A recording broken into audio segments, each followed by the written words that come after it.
अस्सलाम वालेकुम dear students. आज के ऑनलाइन लेक्चर में कंटिन्यूएशन है रियल एंड एपरेंट वेट की।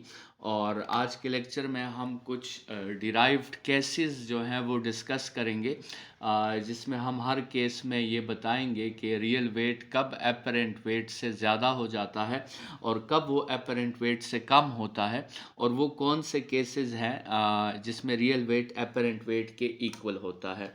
तो स्टूडेंट्स, हमने कंसिडर करना है कि हमारे साथ एक लिफ्ट है, या जिसको हम जो है वो एलिवेटर भी कहते हैं।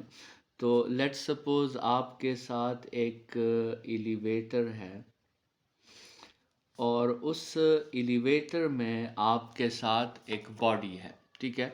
तो लेट्स सपोज ये आपके साथ सिचुएशन है कि आपके साथ एक लिफ्ट है और उस लिफ्ट में एक बॉडी है, और उस बॉडी को फॉलिंग से रोकने के लिए हमने उस बॉडी को एक रोप के साथ बांधा हुआ है। तो इस बॉडी का जो रियल वेट है वो आपके साथ है mg, और इस बॉडी को फॉलिंग से रोकने के लिए जो फोर्स है वो है टेंशन का, और फॉलिंग से रोकने वाले फोर्स को हम क्या नाम देते हैं? Apparent wait. ठीक है। तो ये एक सिचुएशन है, और अब हमने जो है इस सिचुएशन में डिफरेंट केसेस निकालने हैं, और उन केसेस में हमने जो है रियल वेट भी देखना है, एपरेंट वेट भी देखना है, और फिर दोनों को कंपेयर भी करना है। तो इस एलिवेटर के हमने डिस्कस करने हैं कुछ केसेस, ठीक है। तो केस नंबर 1 जो है, केस नंबर 1, उसमें आपके साथ ये एलिवेटर जो है ये रेस्ट में है। तो केस नंबर 1 में आपके साथ जो एलिवेटर है वो किस स्टेट में है?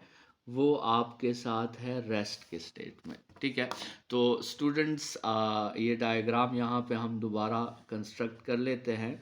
आपके साथ ये एलिवेटर है, ये बॉडी है, बॉडी का रियल वेट जो है वो mg है, और इस बॉडी को फॉलिंग से रोकने के लिए इस पे टेंशन अप्लाई हो रही है, और वो टेंशन जो है वो एपरेंट वेट है। और स्टूडेंट्स, रेस्ट में आपको पता है कि according to Newton first law, rest के स्टेट में नेट फोर्स क्या होती है? नेट फोर्स ज़ीरो होती है। और दो ही फोर्सेस हैं, तो और नेट फोर्स उनका क्या है? नेट फोर्स उनका ज़ीरो है। तो वो तभी पॉसिबल है जब ये दोनों फोर्सेस आपके साथ मैग्नीट्यूड में इक्वल हो।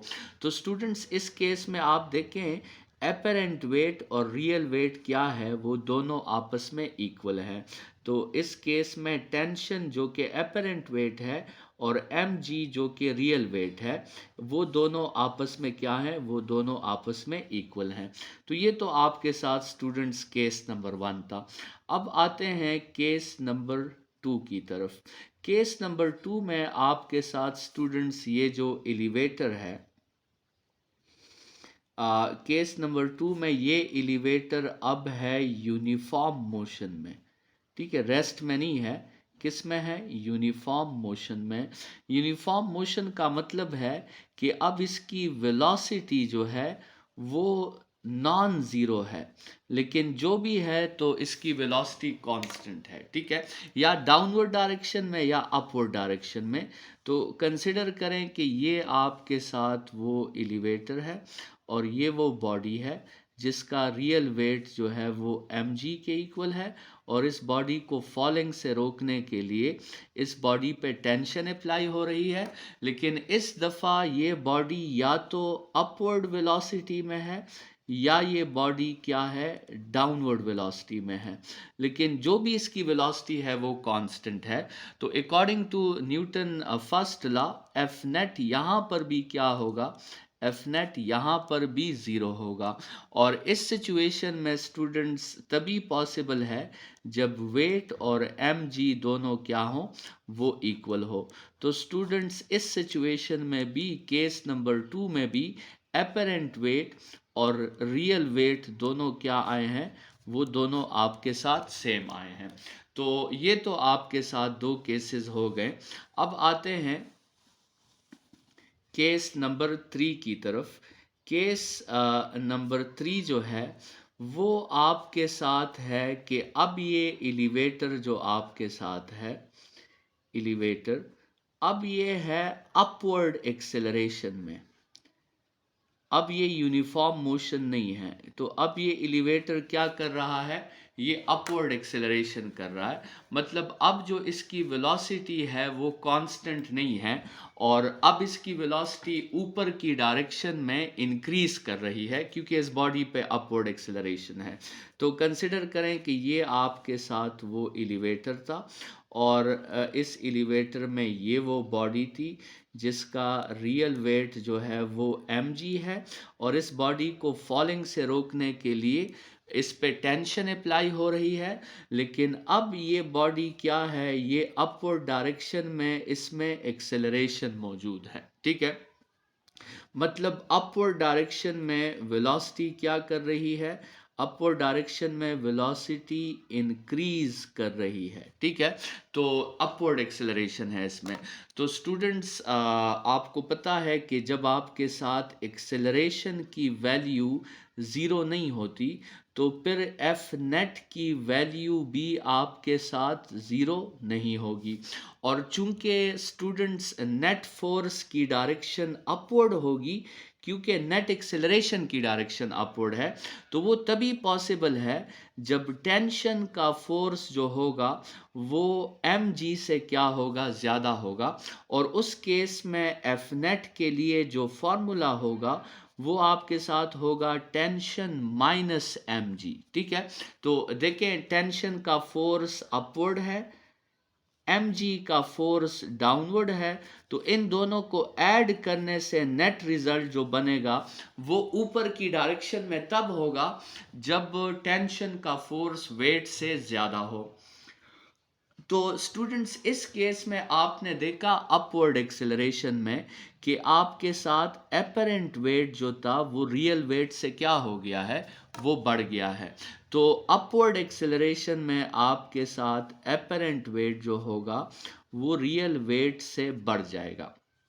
तो स्टूडेंट्स, ये दो बातें आप एमसीक्यूज के लिए भी याद रखें कि एलिवेटर के केस में एपरेंट वेट कब रियल वेट से बढ़ जाता है। तो एक तो इसका जो है वो रीज़न है अपवर्ड एक्सेलरेशन, और दूसरा इसका रीज़न है डाउनवर्ड डीसेलरेशन, मतलब डाउनवर्ड डीसेलरेशन। अपवर्ड एक्सेलरेशन और डाउनवर्ड डीसेलरेशन, दोनों केसेस में आपके साथ एपरेंट वेट क्या होगा, वो रियल वेट से बढ़ जाएगा। मतलब या तो एक एलिवेटर की वेलोसिटी ऊपर की डायरेक्शन में इंक्रीज हो रही हो, और या एक एलिवेटर की वेलोसिटी नीचे की डायरेक्शन में डिक्रीज हो रही हो। इन दोनों केसेस में एपरेंट वेट क्या होगा, वो रियल वेट से ज़्यादा हो जाएगा। स्टूडेंट्स, केस नंबर 4 की तरफ आते हैं। केस नंबर 4 में अब ये एलिवेटर जो आपके साथ है ये अब क्या है, डाउनवर्ड एक्सेलरेशन में है, डाउनवर्ड एक्सेलरेशन में। मतलब अब ये एलिवेटर की जो वेलोसिटी है वो इंक्रीज तो हो रही है, लेकिन अब वो डाउनवर्ड डायरेक्शन में इंक्रीज हो रही है। तो कंसिडर करें कि ये आपके साथ बॉडी है, ये उसका रियल वेट है mg, और इस बॉडी को फॉलिंग से रोकने के लिए टेंशन अप्लाई हो रही है।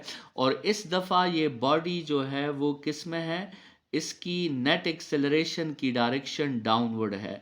मतलब नीचे की डायरेक्शन में वेलोसिटी क्या हो रही है, वेलोसिटी इंक्रीज हो रही है।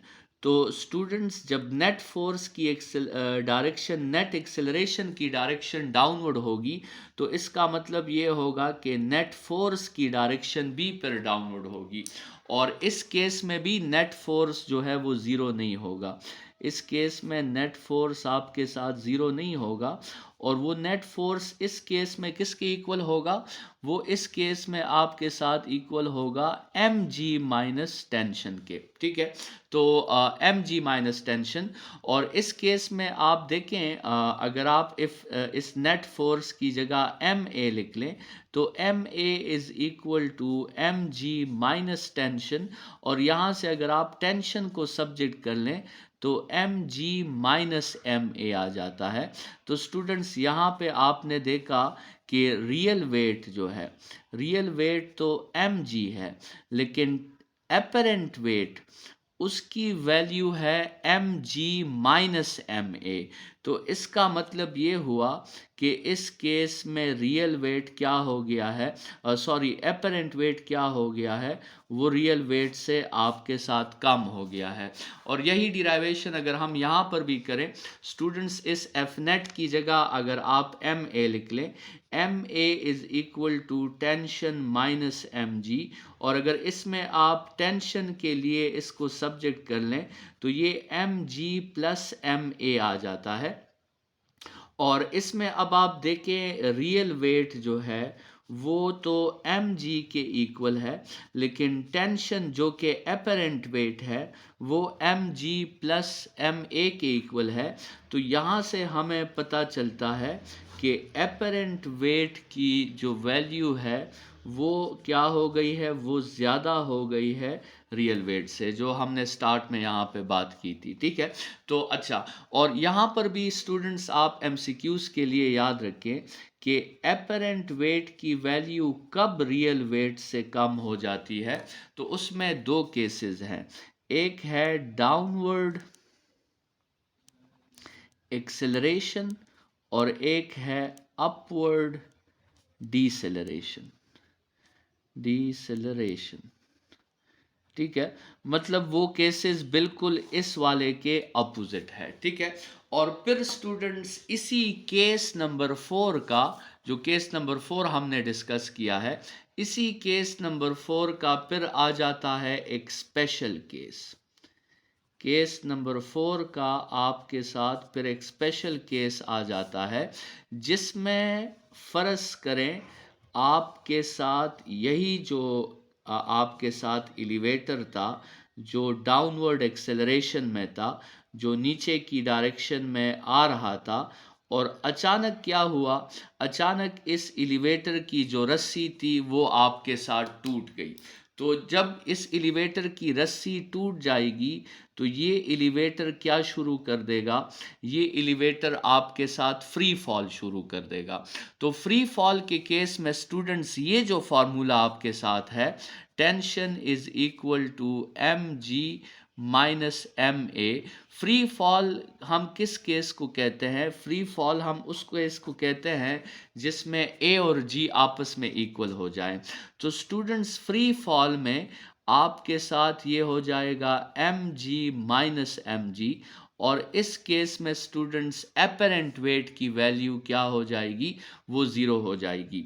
तो याद रखें स्टूडेंट्स के जब भी कोई बॉडी फ्री फॉल करती है तो उस वक्त उसका रियल वेट तो एम जी के इक्वल होता है, लेकिन उस बॉडी का एपरेंट वेट क्या हो जाता है, उस बॉडी का एपरेंट वेट उस वक्त ज़ीरो हो जाता है। और फिर हम कहते हैं कि बॉडी एपरेंटली क्या है, बॉडी एपरेंटली वेटलेस है, और इसी फिनोमेना को हम वेटलेसनेस कहते हैं, ठीक है। यही फिनोमेना क्या है, यही फिनोमेना वेटलेसनेस है। तो मतलब जो भी बॉडी फ्री फॉल में होगी वो एपरेंटली क्या होगी, वो बॉडी एपरेंटली वेटलेस होगी। लेट्स सपोज एक मिसाल से आपको जो है इस पूरे प्रोसेस के समझाने की अगर कोशिश करें तो आप कंसिडर करें कि ये आपके साथ एक हाइट है, एक बिल्डिंग है, और इस हाइट पे आपके साथ एक पर्सन जो है वो खड़ा है, ठीक है। तो इस वक्त इस पर्सन का आप वेट कंसिडर करें कि इस पर्सन का वेट है 100 न्यूटन, और ये जो हाइट का सरफेस है, ये हाइट का सरफेस इस पर्सन को फॉलिंग से रोकने के लिए कितना फोर्स अप्लाई कर रही है, ये भी उस पर 100 न्यूटन का फोर्स अप्लाई कर रही है। तो इस केस में तो एपरेंट वेट और रियल वेट दोनों आपके साथ सेम है। अब ये पर्सन क्या करता है, ये इस हाइट से जंप करता है और कंसिडर करें कि एयर नहीं है, मतलब ये पर्सन किस में चला जाता है, ये पर्सन फ्री फॉल में चला जाता है। तो जब ये पर्सन फ्री फॉल में जा रहा होता है तो रियल वेट अब भी इसका क्या है, रियल वेट अब भी इसका 100 न्यूटन है। लेकिन स्टूडेंट्स अब फ्री फॉल में इस पर्सन को फॉलिंग से रोकने के लिए कोई फोर्स अप्लाई नहीं हो रहा। तो इस केस में एपरेंट वेट आपके साथ अब क्या हो गया है, फ्री फॉल में एपरेंट वेट वो 0 हो गया है। तो जब तक ये पर्सन फ्री फॉल करता रहेगा तब तक ये एपरेंटली क्या होगा, एपरेंटली ये वेटलेस होगा, इसे अपना वेट 0 नजर आएगा।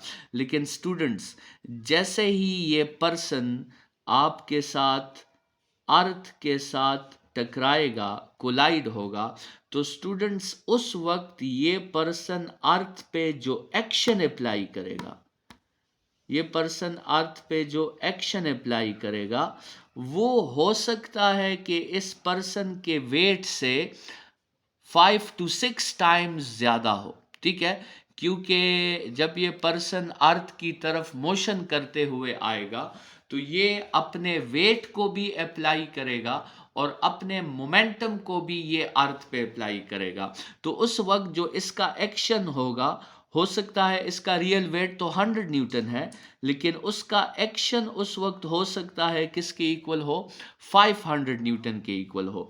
तो स्टूडेंट्स, अर्थ भी चुप नहीं बैठेगा, वो इस पर्सन पे कितना रिएक्शन अप्लाई करेगा, अर्थ भी इस पर्सन पे 500 न्यूटन का रिएक्शन अप्लाई करेगा। और ये रिएक्शन जो अप्लाई हुआ है इसी को हम एपरेंट वेट कहते हैं। तो स्टूडेंट्स, जैसे ही ये पर्सन अर्थ के सरफेस के साथ टकराएगा, इस पर्सन को ऑटोमेटिकली अपना वेट जो होगा, एपरेंटली उसे अपना वेट बहुत ज़्यादा महसूस होगा और वो 100 न्यूटन की बजाय 500 न्यूटन महसूस होगा। और ये वो केस होगा जिसमें वो एपरेंट वेट क्या हो जाएगी, वो रियल वेट से आपके साथ ज़्यादा हो जाएगी। और स्टूडेंट्स, एक्शन जो है वो अर्थ पे अप्लाई हुआ, रिएक्शन जो है वो इस पर्सन पे अप्लाई हुआ। 500 न्यूटन का एक्शन अर्थ का तो कुछ नहीं बिगाड़ सकता, लेकिन 500 न्यूटन का रिएक्शन जो है हमारा बहुत कुछ बिगाड़ सकता है। तो इसलिए जब हम किसी हाइट से जंप करते हैं तो हो सकता है कि हमारे मुंह हाथ जो है वो सलामत ना रहें। तो इसी के साथ ही ये लॉन्ग क्वेश्चन आपका यहाँ पे क्लियर हो जाता है, जो कि था रियल एंड एपरेंट वेट का। इंशाल्लाह नेक्स्ट लेक्चर में हम सैटेलाइट मोशन की तरफ जाएंगे और सैटेलाइट्स को डिस्कस करेंगे, जो कि आपके इस चैप्टर का लास्ट टॉपिक है। तो आज के लेक्चर के लिए इतना ही। Thank you students.